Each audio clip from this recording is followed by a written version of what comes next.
Kailangan ko ng pera, mamasahit pambili ng pabango na gagamitin sa gabing ito.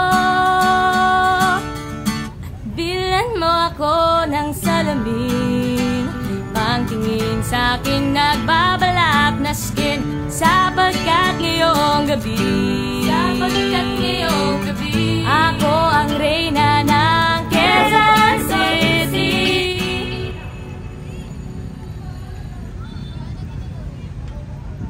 Grabe no, init. Ano kaya pwedeng content natin yun, no? May naisip ba kayo? Wala. Siguro pwede tayong mag-interview, no? Pwede. Tara, hanap tayo. Ayun! Tanong natin kung pwede tayong mag-interview. Ano to?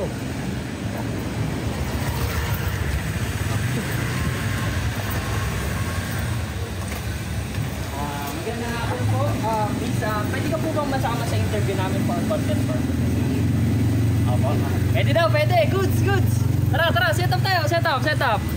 Camera ba, okay? Okay. Camera? Mic.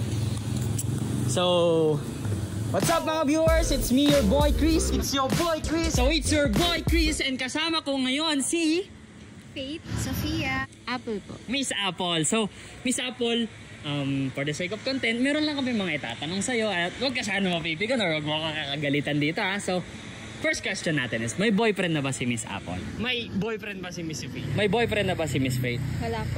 Meron. Wala po. Alam ko. Hindi, joke lang. Seryoso na Miss Apple. Ano yung nagpapaandar sa'yo? Like, what is the engine inside you na, alam mo yun, kahit nahirap, kahit na pagod ka na, what is the fire that simply won't go out and forces you to keep moving? Siyempre po yung family ko. Pangarap ko sa buhay. Nandito na ako eh. Meron na akong narating. At kung meron na akong narating, meron pa akong mararating. At kailangan ko ng siya. Since panganay na anak ako, gusto ko mag-give back sa kanila sa lahat ng binibigay nila sa akin. Simula nung una, sila na yung nakasama ko. Sila na yung tumayong haligi na nagpapalakas sa akin sa bawat araw. At sila yung naging kasama ko nung ako'y mahina hanggang ako ay malakas. Kaya sila yung patuloy ko rin natutulungan hanggang sa makakaya ko. Ngayon, kasi thankfully, yung mga babae, meron na kaming karapatan na mag-work, na mag-aral, hindi katulad noon.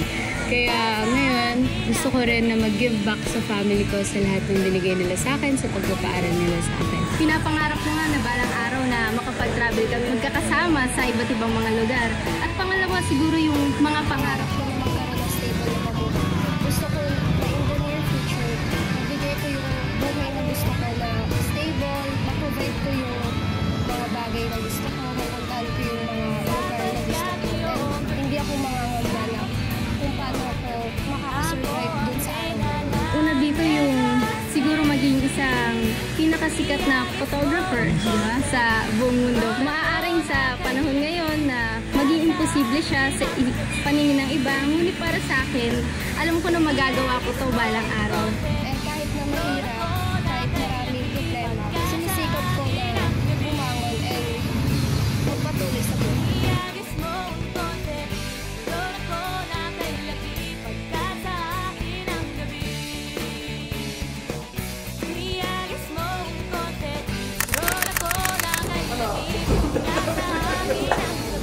Yun.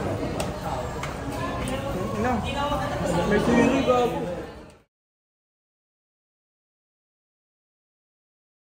Alam nyo, narinig nyo, may narating na tayo. What if or what more na pa yung mararating natin? Alam mo yun, kahit pagod na, let's just keep being motivated na isipin natin sa araw-araw na kailangan natin magpatuloy upang magkaroon tayo ng stable na buhay in the future. At wag natin kakalimutan yung family, of course, sila yung nagpapalakas sa atin, sila yung sumama sa atin through ups and downs. Kaya isama natin sila sa paglipad ng ating airplane and maniwala tayo sa sarili natin na kesyo lalaki o babae tayo.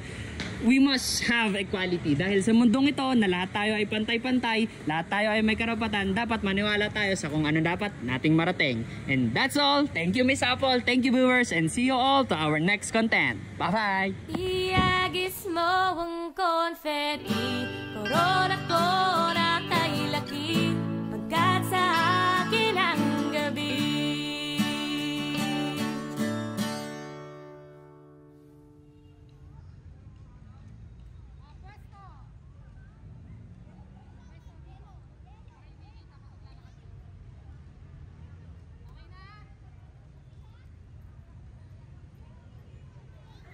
Pasok! Pasok, pasok! Pasok, pasok.